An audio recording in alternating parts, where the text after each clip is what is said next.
So hey guys, welcome to bright med को। आज हम लोग स्टार्ट करने वाले हैं फार्माकोग्नोसी, जो हमारा थर्ड लेक्चर होने वाला है। और आज हम लोग बात करने वाला है क्लासिफिकेशन ऑफ क्रूड ड्रग्स। ठीक है, तो बहुत सारे क्रूड ड्रग्स जो है हमारे आसपास जो है, बहुत सारे क्रूड ड्रग्स जो प्लांट सोर्स, एनिमल सोर्स या मेराइन सोर्स से निकले हैं, तो उनको क्लासिफाई कैसे किया जाए, क्योंकि इतने सारे क्रूड ड्रग्स को लगातार याद करना पॉसिबल तो है नहीं।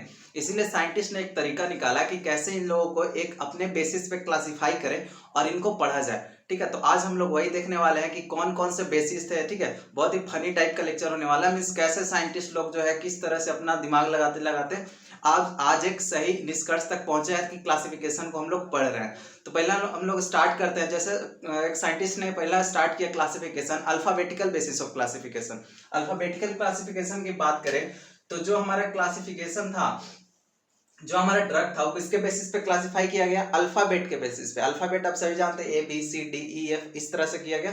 तो उन्होंने alphabetical classification based on alphabet पे इन्होंने क्या किया? क्लासिफाई किया। अल्फाबेट क्लासिफाई कैसे बोल सकते हैं? जैसे देखिए, अगर जिसका नाम ए से, कौन सा केमिकल का नाम ए से स्टार्ट होता है तो उसका ए में रखा, फिर बी से, सी से, इस तरह से। जैसे कि बात करें अगर A for acacia, B for benzoin, ठीक है, B for benzoin, C for cinchona, D for dill, E for ergot, F for fennel. इस तरह से क्या किया ना इन्होंने, जेड तक क्या किया, सभी अल्फाबेट की तौर पे इन्होंने अरेंज किया हमारे ड्रग्स को। कि ड्रग्स निकला, ठीक है, इसका नाम अगर ए से स्टार्ट होता है तो इसका ए में रख देंगे, बी से स्टार्ट होता है तो बी में रख देंगे। इस तरह से इन्होंने अरेंजमेंट किया। तो ये पॉसिबल है क्या? आप सोच के देखिए कि मॉर्फोल, देखिए हम लोग अल्फाबेट के तौर पर किसी भी ड्रग को क्लासिफाई कर रहे हैं, तो ये कहीं से पॉसिबल नहीं है। कैसे हो सकता है पॉसिबल? तो इसका मेरिट ये था ना कि ये जो है क्लासिफिकेशन तो अच्छी तरह से हो जा रहा था, आपको याद करने में आसानी होगा। A for apple, B for ball, इस टाइप का, A for acacia, B for benzoin, C for cinchona, इस तरह से आप याद तो कर सकते हो। लेकिन इसका डिमेरिट था कि केमिकल नेचर और फार्माकोलॉजिकल एक्शन से इसका कोई लेना देना था ही नहीं। बस अल्फाबेट के तौर पे इसका नाम क्या किया, अरेंज करके इन्होंने यहाँ पे लगा दिया। तो ये जो है गलत हो गया, अल्फाबेटिकल को एक्सेप्ट नहीं किया गया। ये एक मेरिट था कि आसानी से, आप बहुत सिंपल है तो आप आसानी से याद कर सकते हो। इसका डिमेरिट क्या हुआ कि आप इसको जो है याद तो कर सकते हो, लेकिन केमिकल नेचर के बेसिस पर नहीं। ए फॉर एकेसिया, फिर ए के से और कोई भी ड्रग भी तो आ सकता है, कोई जरूरी थोड़ी ऐसे ये बस एकेसिया ही है। तो उसके जगह पे क्या किया, तो इन्होंने अगर दोनों का हो सकता है, केमिकल नेचर डिफरेंट हो, केमिकल नेचर डिफरेंट होने के बावजूद भी सेम क्लास में अल्फाबेट में रखा गया, तो ये पॉसिबल नहीं था, ये इसका डिमेरिट था। अब अगर टैक्सोनॉमिकल क्लासिफिकेशन की बात करें, ठीक है, टैक्सोनॉमिकल कहने का मतलब है कि टैक्सोनॉमी एक बेसिस ऑफ क्लासिफिकेशन है, बहुत प्रीवियसली एक्सेप्ट किया गया था। ठीक है, तो बहुत सारे जो है टैक्सोनॉमिकल क्लासिफिकेशन की अगर बात करें तो इसमें ऐसे होता है, पहले किंगडम पे होता है, फिर phylum, class, order, family, genus, species. इस टाइप का क्या किया? अगर इस टाइप का है तो देखिए, टैक्सोनॉमिकल क्लासिफिकेशन हम लोग को ब्रॉड स्पेक्ट्रम तो दे रहा है। ये क्या बताता है? देखिए, टैक्सोनॉमिकल पहला किसी ने किंगडम के बेसिस पे स्टार्ट किया, फिर फाइलम, फिर इसका क्लास क्या है, ऑर्डर क्या है, फैमिली कौन सा फैमिली से बिलोंग करता है, जीनस कैसा है, स्पीसीज कैसा है, तो इसके बेसिस पे किया। अगर हम बात करते हैं किसी, जैसे आलू आप सभी खाते हैं, उसको बोटेनिकल नेम क्या होता है? Solanum tuberosum. ट्यूबर नहीं होता, ट्यूब जैसा फूला हुआ आलू, तो इसीलिए इसका ट्यूबरोसम भी कहता है, सोलेनम ट्यूबरोसम इसका केमिकल नेम होता है। तो ये कैसे पता चला हम लोग को? ठीक है, तो इसको टैक्सोनॉमिकली कैसे करेंगे? तो पहला तो आलू क्या है, प्लांट से डिराइव लिया, तो किंगडम इसका क्या हो जाएगा हमारा? प्लांटी। ठीक है, प्लांटी। फाइलम क्या हो जाएगा हमारा? अगर फाइलम की बात करें तो फाइलम क्या है? एंजियोस्पर्म से या एंजियो, आपने पढ़ा होगा जिम्नोस्पर्म, एंजियोस्पर्म। अगर नहीं भी पढ़ा है तो एंजियोस्पर्म जो होता है टाइप होता है, सब क्लासिफाई किया जाता है। ठीक है, तो फाइलम इसका एंजियोस्पर्म होता है, एंजियोस्पर्म। क्लास की बात करें तो ये मोनोकोटिलेडन है कि डाइकोटिलेडन है? तो आलू आप देखते हो ना, आलू कैसा है? डाइकोट की तरफ फॉर्म करता है। क्लास इसका क्या हो जाएगा? डाइकोटिलेडन। ठीक है, प्लांट एंजियोस्पर्म, डाइकोटिलेडन। ऑर्डर क्या हो जाएगा? ऑर्डर हो जाएगा इसका सोलेनेल्स, क्योंकि नाम हम लोग क्या पता था, बोटेनिकल नेम क्या है? सोलेनम ट्यूबरोसम, तो इसीलिए ऑर्डर इसका सोलेनेल्स हो जाएगा। फैमिली क्या होगा? सोलेनेसी फैमिली से ये बिलोंग करता है। ठीक है, और जीनस कैसा होगा? जीनस होगा इसका सोलेनम। ठीक है, कितना मिलता जुलता है। सोलेनेल्स इसका ऑर्डर हो गया, फैमिली सोलेनेसी, जीनस सोलेनम। ठीक है, और स्पीसीज क्या होगा? ट्यूबरोसम। मैंने आपको बताया था ट्यूबरोसम ट्यूब की तरह रहता है, फुला हुआ, तो इसीलिए इसका जीनस और स्पीसीज नेम हमेशा लिया जाता है। अगर किसी भी चीज का बोटेनिकल नेम इंप्लेसर किया जाए तो उसका जीनस और स्पीसीज लिया जाता है। तो आलू का नाम हो जाएगा सोलेनम ट्यूबरोसम। उसी तरह अगर हम लोग ह्यूमन बींग्स का बात करें तो होमो सेपियंस, तो होमो क्या है, जीनस है, सेपियंस स्पीसीज हो जाता है, तो इसीलिए होमो सेपियंस कहा जाता है। तो ये जो है टैक्सोनॉमिकल क्लासिफिकेशन इस तरह से क्या किया गया, टैक्सोनॉमिकल क्लासिफिकेशन किया गया। टैक्सोनॉमिकल आपका क्लियर है, ब्रॉड स्पेक्ट्रम, टैक्सोन के बेसिस पे मींस अलग अलग फेज के बेसिस पे। एक हम ठीक है ड्रग तोड़े, जैसे कि ठीक है ये ड्रग है, इसमें से हमको केमिकल कंस्टिट्यूएंट निकला, तो इसका क्या होगा, किंगडम क्या होगा, तो प्लांट से निकला तो प्लांटी। फिर फाइलम क्या होगा, ये जिम्नोस्पर्म है कि एंजियोस्पर्म, बहुत ही ब्रॉड स्पेक्ट्रम। जैसे कोई 4 पैर वाला है, उसका आंख कितना है, 2 है, किसी का 4 पैर है, आंख 1 है, तो उसको अलग क्लासिफिकेशन इस टाइप से किया जाता है। ठीक है, तो ऑर्डर फैमिली, तो इसका एडवांटेज ये था, एडवांटेज क्या था इसका कि सोर्स बता देता था हमको। ठीक है, क्या बताया कि सोर्स कहाँ से ऑब्टेन हुआ, तो हमको जो है किंगडम, फाइलम, क्लास, ऑर्डर सारा जो है इसका हिस्ट्री पता चल गया हमको कि नहीं। सोर्स प्लांट है, एंजियोस्पर्म, डाइकोटिलेडोनर, तो हमको सोर्स पता चल गया, आसानी से सोर्स तो पता चल गया। और क्या पता चला हमको कि इसमें जो है सोर्स के साथ साथ इसका ओरिजिनेशन कहाँ से हुआ, ओरिजिनेशन, हिस्ट्री ये दोनों सब पता चल गया। लेकिन इसका डिसएडवांटेज क्या है, डिसएडवांटेज हमारा यही है कि इस हमको कोई इस फार्माकोलॉजिकल इफेक्ट के बारे में कुछ पता नहीं है, हमको बायोलॉजिकल सोर्स के बारे में कुछ पता नहीं है, हमको केमिकल नेचर के बारे में कुछ पता नहीं है। आपको केमिकल नेचर के बारे में पता है क्या, ठीक है, बस आपको उसका हिस्ट्री पता है, सोर्स पता है। केमिकल कौन सा केमिकल, ट्यूबरोसम में कौन सा केमिकल है आपको पता नहीं है, तो कॉमिक ग्लाइकोसाइड्स है, रेजिन्स है, टेनिन्स है, अल्कलाइड्स है, आपको कुछ पता नहीं है। तो यही डिसएडवांटेज है कि ये क्या नहीं बताता है आपको, जो है थेरेप्यूटिक इफेक्ट के बारे में नहीं बताता है। ठीक है, थेरेप्यूटिक इफेक्ट के बारे में नहीं बताता, और आपके केमिकल के बारे में पता नहीं चलता है, केमिकल के बारे में पता नहीं चलता है। तो ये हमारा टैक्सोनॉमिकल क्लासिफिकेशन हो गया। अब हम बात करने वाला है तीसरा, मॉर्फोलॉजिकल क्लासिफिकेशन। देखिए, मॉर्फोलॉजिकल क्लासिफिकेशन कहने का बहुत ही सिंपल मतलब होता है, मॉर्फोलॉजिकल नाम से क्लियर है कि हम लोग जो है किसी चीज को देख के हम लोग बता दे रहे हैं कि वो कैसा क्लासिफिकेशन है। ठीक है, मॉर्फोलॉजी हम देख रहे हैं, हाँ इसका शेप कैसा है, इसका साइज कैसा है, इसका कलर कैसा है, इसके बेसिस पे हम लोग क्या करते हैं, मॉर्फोलॉजिकल क्लासिफिकेशन करते हैं। ठीक है, मॉर्फोलॉजिकल क्लासिफिकेशन किसके बेसिस पे किया जाता है, शेप, साइज, कलर। आपको नाम से पता चला है ना, मॉर्फोलॉजिकल, देख के पता, जैसे मेरे को देख के आप क्या पता कर सकते हो, ठीक है, चश्मा लगाता है, बंदरे सा शक्ल है, इस टाइप का आप पता कर सकते हो। तो उसी तरह मॉर्फोलॉजिकल क्लासिफिकेशन शेप, साइज और ऑर्डर की तरह ये बताता है। अब देखिए, मॉर्फोलॉजिकल क्लासिफिकेशन 2 टाइप का होता है, एक होता है ऑर्गेनाइज्ड, दूसरा होता है अनऑर्गेनाइज्ड। ध्यान देना है, ऑर्गेनाइज्ड और अनऑर्गेनाइज्ड। ऑर्गेनाइज्ड ड्रग कहने का मतलब है, ऑर्गेनाइज्ड है मतलब कहीं ना कहीं हम लोग बात कर रहे हैं वैसा केमिकल, वैसा क्रूड ड्रग या वैसा ड्रग जो कहां से मिले, which we get from cellular part of the plant, cellular part of plant के सेलुलर पार्ट से जो हमको ड्रग मिलेगा उसको हम ऑर्गेनाइज्ड ड्रग कहेंगे। और प्लांट के नॉन सेलुलर पार्ट से मिलेगा, नॉन सेलुलर पार्ट से जो मिलेगा उसको हम लोग क्या करेंगे, अनऑर्गेनाइज्ड ड्रग कहेंगे। Cellular parts, non cellular parts कहने का क्या मतलब है, ध्यान देना है। सेलुलर पार्ट्स कहने का मतलब है कि जैसे कि हम बात करते हैं फ्रूट से मिले, जैसे कि फेनेल, फ्रूट्स का एग्जांपल हो गया फेनेल। देखिए सारे पार्ट से हमको मिलता है, ठीक है ना, फ्रूट हो गया, सीड हो गया, सीड क्या होता है, नक्स भूमिका एक सीड है जिससे कि हमको ड्रग निकलता है। ठीक है, फ्रूट हो गया, सीड, लीव्स हो गया, देखिए लीव पत्ता, सेना लीव्स, सबको पता है सेना लीव्स।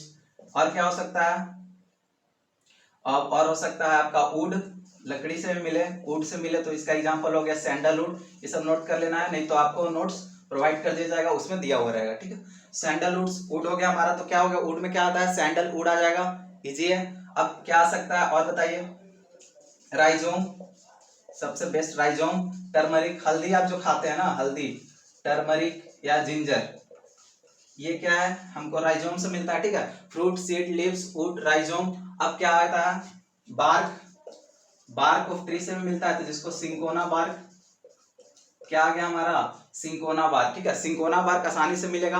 और अब हम कह सकते हैं फ्लावर्स के से हमको प्राप्त होता है कि नहीं, गुलाब जल, सबसे बेस्ट एग्जांपल इज रोज से हमारा क्या मिलेगा, रोज वाटर मिलेगा, है ना। ये सब तो कुछ जो है हमारा हर ऑर्गेनाइज्ड ड्रग वही हुआ। देखिए फ्रूट्स में क्या बच जाता है, सेल है कि नहीं, सेलुलर पार्ट्स है कि नहीं, सेलुलर पार्ट से जो ड्रग मिलेगा उसको हम लोग ऑर्गेनाइज्ड रखेंगे। अनऑर्गेनाइज्ड में आते हैं, अनऑर्गेनाइज्ड नॉन सेलुलर, जैसे कि गम्स, ठीक है, dried juice, gums, dried juice, fats. ये बार्क और ये फ्लावर क्या है, बार्क और फ्लावर किस में आता है, सेलुलर में आता है ना, ठीक है। तो फैट्स हो गया, इसका फैट का एग्जांपल देना चाहो तो लार्ड फैट होता है, LARD, जो कि नॉन सेलुलर पार्ट से हमको क्या किया, और इसमें हम कह सकते हैं रेजिन्स, ठीक है, रेजिन्स हो गया, ड्राइड रेजिन्स हो गया, ठीक है, ड्राइड रेजिन्स, या फिर इसका dried juice, dried juice example सबसे अच्छा है एलोवेरा जूस, ठीक है, एलोवेरा का पत्ता को जो सुखाकर जो जूस निकलेगा, मतलब उससे जो केमिकल निकलेगा।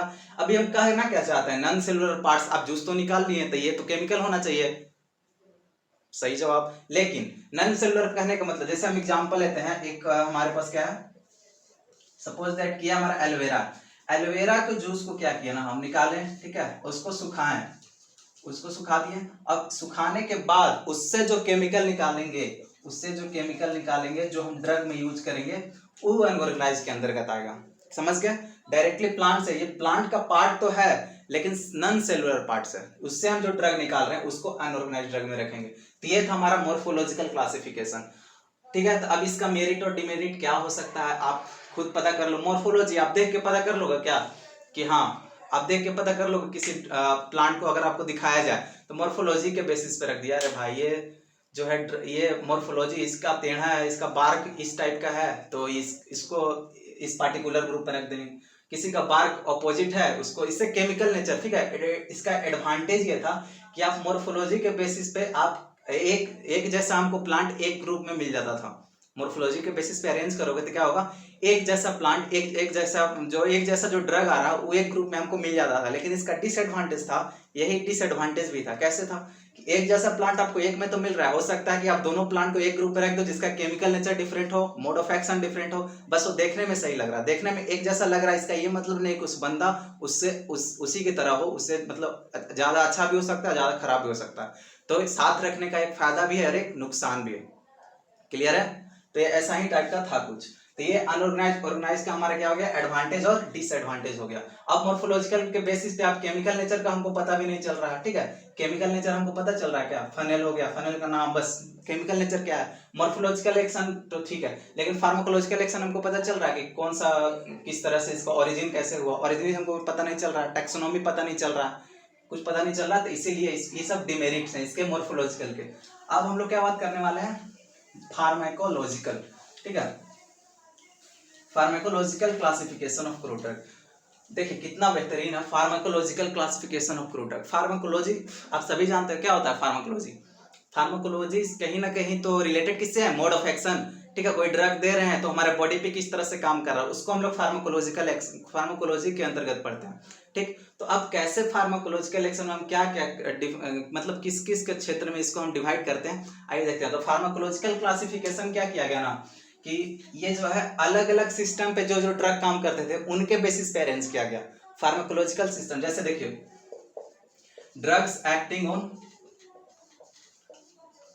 गैस्ट्रोइंटेस्टाइनल ट्रैक्ट, क्या, गैस्ट्रोइंटेस्टाइनल ट्रैक्ट, वैसा ड्रग जो कि हमको जीआईटी में हेल्प कर रहा है, जीआईटी गैस्ट्रोइंटेस्टाइनल ट्रैक्ट में जो हम जो ड्रग ले रहे हैं उसके बेसिस पे क्लासिफाई किया गया। जैसे कि हो सकता है कौन सा ड्रग ले सकते हैं हम, लैक्सेटिव ले सकते हैं, ठीक है, परगेटिव्स ले सकते हैं, या फिर एंटी अल्सर ड्रग जो जीआईटी पे काम करता है ना, एंटी अल्सर ड्रग्स, ये सब जो है इस तरह से अरेंज किया गया। Drug acting on gastrointestinal tract, एक तो क्लासिफिकेशन ये होगा कि ड्रग एक्टिंग ऑन जीआईटी, ठीक है। फिर और क्या हो सकता है, और होगा हमारा ड्रग एक्टिंग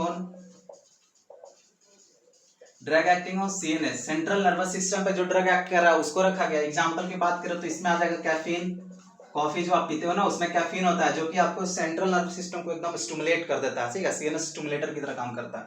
तो ड्रग एक्टिंग ऑन सीएनएस, और सीएनएस के अंदर और आ सकता है कि सीएनएस डिप्रेसेंट भी कोई ड्रग होता है जो सीएनएस डिप्रेसेंट हो, ठीक है, सीएनएस डिप्रेसेंट हो, या फिर और क्या कर सकते हैं उसको, जो कि आपको क्या करे, सीएनएस को जो डिप्रेस कर रहा है, एक ये आ जाएगा, और एक सीएनएस स्टिमुलेटर भी इसमें आ जाएगा। तो सीएनएस स्टिमुलेटर ड्रग हमारा कैफीन हो जाता है, ठीक है। तो इसी तरह से अलग अलग टाइप का क्या किया गया, इसको क्या किया, क्लासिफाई किया गया। और हम क्या कर सकते हैं, और देखिए सीएनएस वाला एक एक सीएनएस वाला जो कि ड्रग सीएनएस पे काम कर रहा है उसको एक जगह रखा गया, जो कि जीआईटी पे काम कर रहा है उसको एक जगह पे रखा गया।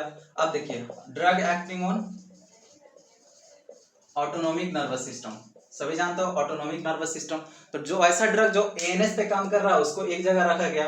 अब अगर बात करें तो कुछ ड्रग जो होते हैं, देखिए drug acting on respiratory system,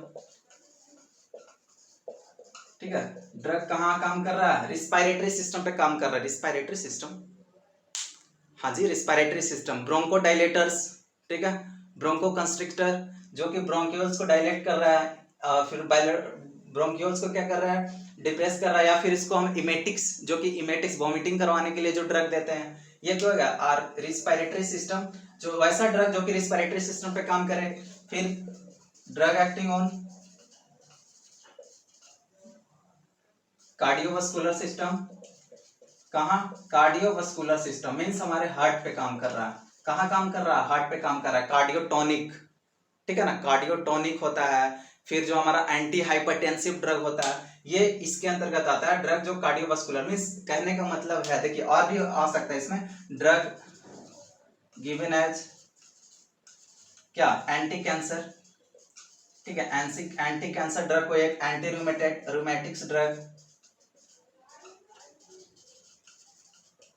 अब देखिए इस तरह से क्लासिफिकेशन किया गया आपका फार्माकोलॉजिकल एक्शन, मतलब फार्माकोलॉजिकल एक्शन के बेसिस पे हम क्या किया ना कि इसको क्लासिफाई करने लगे, जो हमारा जीआईटी पे काम कर रहा है उसको एक तरफ, जो हमारा लंग्स पे काम कर रहा है, ठीक है, लंग्स पे काम कर रहा है उसको एक तरफ, जो हमारे हार्ट पे काम कर रहा है उसको एक जगह रखा गया सारे ड्रग्स को, इस तरह से कर किया गया। तो इसका हमारा एडवांटेज तो था कि आपको फार्माकोलॉजिकली फार्माकोलॉजी के हेल्प से, फार्माकोलॉजी के बेसिस पे आपको ड्रग अरेंज हो जा रहा था, लेकिन इसका डिसएडवांटेज था कि इसका केमिकल नेचर पता नहीं चल रहा था, इसका ओरिजिन पता नहीं चल रहा था, ठीक है ना, इसका ओरिजिन पता नहीं चल रहा था, तो इसको क्या किया फिर से, इसको फार्माकोलॉजिकली एक्टिव ड्रग को भी क्या किया गया, रिजेक्ट कर दिया गया। तो हम भी इसको क्या, आप समझ में आ गया, नहीं समझ में आया तो आप कमेंट तुरंत से कर दो, हम तुरंत से उसको आंसर देंगे एकदम जल्दी जल्दी, ठीक है।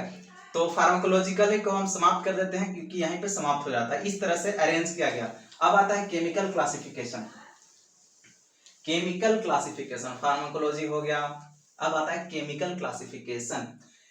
केमिकल कितना बेहतरीन नाम है ना, केमिकल, मतलब कोई ड्रग लिए तो हम लोग ड्रग क्यों ले रहे हैं, ऑफ कोर्स उसके केमिकल जानने के लिए, तो केमिकली क्लासिफाई किया गया। कोई ड्रग आता, ठीक है, हम दो पेड़ लिए, एक पेड़ ये एक पेड़ ये, दो पेड़ है, इससे हमको एक केमिकल निकला, इससे हमको एक केमिकल निकला, अगर दोनों केमिकल सेम है, हो सकता है दोनों क्या हो, ग्लाइकोसाइड्स हो, ग्लाइकोसाइड्स है तो ग्लाइकोसाइड्स में ये भी केमिकल आ जाएगा, ग्लाइकोसाइड्स में ये भी केमिकल आ जाएगा, ऐसे चिपक जाएगा।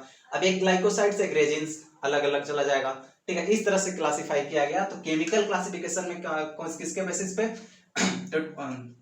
बेस्ड ऑन केमिकल्स, ठीक है, drug classified based on chemicals, that is example की अगर बात करें तो अल्कलाइड्स हो गए, glycosides, alkaloids glycosides, resins, tannins, vitamins, ठीक है, alkaloids glycosides resins tannins vitamins, इस तरह से इसको क्लासिफाई किया गया। और भी है जैसे कार्बोहाइड्रेट के बेसिस पे, कार्बोहाइड्रेट्स जैसे गम हो गया, गम अकेसिया, ठीक है, या फिर ट्रैगैकैंथ हो गया, ये सब क्या है, कार्बोहाइड्रेट है, ट्रैगैकैंथ, ठीक है ना, ट्रैगैकैंथ हो गया, गम अकेसिया हो गया। तो केमिकल नेचर पे वैसा ड्रग जो अल्कलाइड्स कॉज करता है, जिसके अंतर्गत अल्कलाइड्स केमिकल है तो उसको एक जगह रखेंगे, जो इसके अंदर ग्लाइकोसाइड्स है उसको एक जगह रखेंगे, ठीक है, रेजिन्स जिसके अंदर है उसको एक जगह रखेंगे, टैनिन्स जिसके अंदर है उसको एक जगह रखेंगे। इस तरह से क्या किया, केमिकल नेचर पे के बेसिस पे, या फिर और आ सकता है क्या, वोलेटाइल हो गया, ठीक है, जैसे जैसे केमिकल नेचर आएंगे उनके बेसिस पे क्या किया गया, हमको अरेंजमेंट किया गया केमिकल नेचर का। तो इसका एडवांटेज ये था, कि केमिकली एक्टिव कंपाउंड तो हमको मिल गया, केमिकली एक्टिव कंपाउंड मिल गया, हमको आसानी से पता चल गया कि हाँ इसमें ये केमिकल है, तो हम हो सकता है कोई हमको ये बीमारी हुआ है तो उसमें से हमको इतना ज्यादा छानबीन करने की जरूरत है नहीं, ग्लाइकोसाइड्स देना है तो हो सकता है ग्लाइकोसाइड्स में से कोई भी ग्लाइकोसाइड्स आपको दे दे। तो एडवांटेज क्या हो कि हमको आसानी से पता चल गया कि ग्लाइकोसाइड्स के अंदर हो सकता है ग्लाइकोसाइड के अंदर 50 ड्रग हो, 50 ड्रग हो तो हमको 50 ड्रग को याद तो नहीं ना करना पड़ेगा कि हाँ इसके अंदर ग्लाइकोसाइड्स होता है इसके, तो एक ग्लाइकोसाइड्स ऊपर में हेडिंग दे दिया गया, नीचे 50 ड्रग है, तो हमको सब पता चल गया कि 50 ड्रग किसके अंतर्गत आता है, ग्लाइकोसाइड्स के अंतर्गत आता है। तो आसानी से हम इसको ढूंढ सकते हैं, बिल्कुल ढूंढ सकते हैं। और क्या एडवांटेज है कि ये केमिकल नेचर के बारे में बताता है कि केमिकली एक्टिव है कि नहीं, तो ये इसका एडवांटेज हो गया। और इसका डिसएडवांटेज क्या हो जाएगा, अब देखिए इसका डिसएडवांटेज बहुत प्यारा है कि केमिकल नेचर के बारे में तो पता है लेकिन आपको बायोलॉजिकल नेचर के बारे में इसको पता नहीं है। ठीक है, बायोलॉजिकल नेचर कहने का मतलब है कि आपको इसके इफेक्ट के बारे में पता नहीं है, आपको इफेक्ट के बारे में, प्रॉपर इफेक्ट के बारे में पता नहीं है, कौन सा ड्रग देंगे तो क्या इफेक्ट पड़ेगा, ठीक, इसके बारे में पता नहीं है। इसका टैक्सोनॉमी आपको पता नहीं है, टैक्सोनॉमी मतलब इसका ओरिजिन कहाँ से हुआ, हो सकता है हम एक ही ड्रग को रख दें जो कि एक प्लांट से आया, एक एनिमल से आया, तो आप कैसे करोगे, बिल्कुल नहीं करना चाहिए। तो टैक्सोनॉमी ओरिजिन हमको पता नहीं चला, ठीक है, उसका सोर्स पता नहीं चला, तो इसीलिए ये केमिकल क्लासिफिकेशन को भी क्या किया गया ना, रिजेक्ट कर दिया गया। इतनी प्यार से इसको बनाया गया था लेकिन रिजेक्ट कर दिया गया। देखिए साइंटिस्ट लोग कहाँ से कहाँ पहुंच रहे हैं, इतने सारे क्लासिफिकेशन करने के बाद जो अभी हम लोग एक्सेप्टेड क्लासिफिकेशन है उसको हम लोग क्या कहते हैं, केमोटैक्सोनॉमिकल। ये क्वेश्चन जीपैट में पूछा गया है ना, जीपैट में क्वेश्चन पूछा गया कि एक्सेप्टेड क्लास और क्लासिफिकेशन ऑफ ड्रग्स कौन सा, अभी फ्रूट ड्रग कौन है, तो इसका एग्जांपल केमोटैक्सोनॉमिकल हो जाएगा। केमोटैक्सोनॉमिकल, प्यारा, केमोटैक्सोनॉमिकल, केमोटैक्सोनॉमिकल। केमोटैक्सोनॉमिकल कहने का मतलब है कि आपको ये केमिकल नेचर के बारे में बताता है और टैक्सोनॉमिकल नेचर के बारे में बताता है, मतलब आपको केमिकल भी पता चल रहा है, हिस्ट्री भी पता चल रहा है ना, हिस्ट्री, सोर्स, इसके बारे में सबको पता चल रहा है, और ओरिजिन के बारे में भी पता चल रहा है। और अगर केमिकल नेचर के हमको बारे में हमको पता है तो अभी हम लोग क्या कर सकते हैं, केमिकली एक्ट जो केमिकल है उसके बेसिस पे हम बायोलॉजिकली रिस्पॉन्स के हेल्प, बायोलॉजिकली मतलब हम केमिकल के नाम से जान रहेंगे ना, अगर हमको कोई सी मिलता है, ठीक है, कैफीन मिला हमको केमिकल, तो हम लोग जानते हैं ना कि सीएनएस स्टिमुलेंट है, तो इस तरह से हम लोग क्या कर सकते हैं, ये मोस्ट एक्सेप्टेड है अभी के टाइम पे। हो सकता है कि आने वाले समय में इसमें और मॉडिफिकेशन हो और एक नया क्लासिफिकेशन बन जाए, उसके बारे में हम लोग को पढ़ना पड़े। लेकिन अभी क्या है, chemotaxonomical is the most accepted classification of crude drugs. ये जीपैट का क्वेश्चन है, यहाँ पे क्लियर होना चाहिए, ठीक है। कैसे आप केमोटैक्सोनॉमिकल कैसे, जैसे कि एक एग्जांपल अगर हम लेते हैं, तो एक एग्जांपल अगर केमिकल नेचर को कोई भी आप एग्जांपल अल्कलाइड्स, ठीक है, अल्कलाइड्स एक केमिकल है, अल्कली नेचर का अल्कलाइड्स हो गया। अब इसका हम लोग टैक्सोनॉमी भी पता, अल्कलाइड्स हमारा केमिकल तो है, इसका टैक्सोनॉमी भी पता कर लेते हैं। कैसे पता कर लेते हैं, तो अल्कलाइड्स का जो है ना, अल्कलाइड्स का किंगडम लिखते हैं, फाइलम,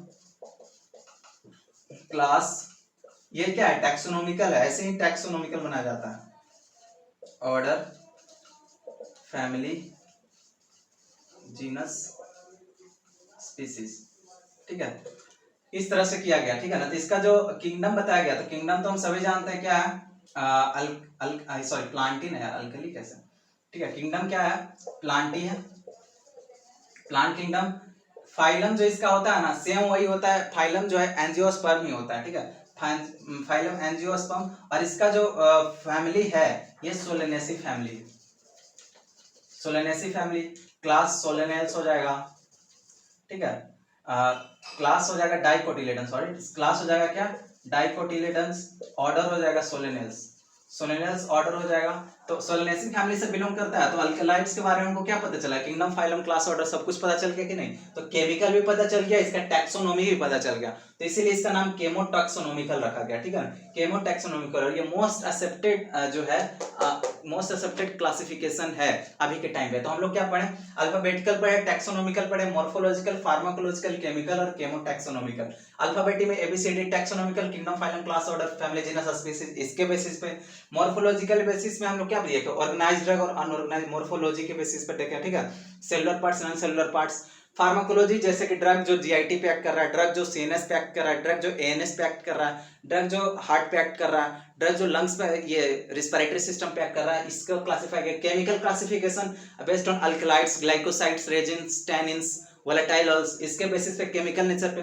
केमोटैक्सोनॉमिकल, केमिकल भी और क्लास टैक्सोनॉमिकल भी, अल्कलाइड्स और kingdom phylum class order chemical भी और टैक्सोनॉमिकल, इसकी का क्लासिफिकेशन कर दिया तो केमो टैक्सोनॉमिकल आ गया। इट इज मोस्ट एक्सेप्टेड है, ठीक है। केमो टैक्सोनॉमिकल आप कैसे लिखेंगे, it is based on classification of chemical as well as taxonomical classification, दोनों के बेसिस पे है। और it is widely accepted classification of crude drug in pharmacognosy, और कहीं भी यार केमो टैक्सोनॉमिकल जो है सब जगह यूनिवर्सली एक्सेप्टेड है, ठीक है। तो ये था हमारा classification of crude drug. Hope so ये लेक्चर समझ में आया होगा। तो अगर आपको इससे रिलेटेड समझना जरूरी है, ठीक है, समझ में आया है तो आप बहुत अच्छा कर रहे हो। अगर आपको कहीं भी थोड़ा सा भी डाउट होता है तो आप कमेंट बॉक्स में छोड़ो, मैं तुरंत आंसर करूंगा उसका, ठीक है। तो इससे अगर रिलेटेड आपको नोट्स चाहिए तो मैं यहाँ पे मैं समझाने के बेसिस पे नोट्स तो आपको हर जगह प्रोवाइड हो जाते हैं। तो नोट्स चाहिए तो हमारे जो है डिस्क्रिप्शन बॉक्स में टेलीग्राम व्हाट्सएप का लिंक दिया गया, जरूर से ज्वाइन कर ले। और इससे हमारा वेबसाइट पे विजिट कर सकते हैं www.brightmedico.com, वहाँ से आपको नोट्स प्रोवाइड कर दिया जाएगा।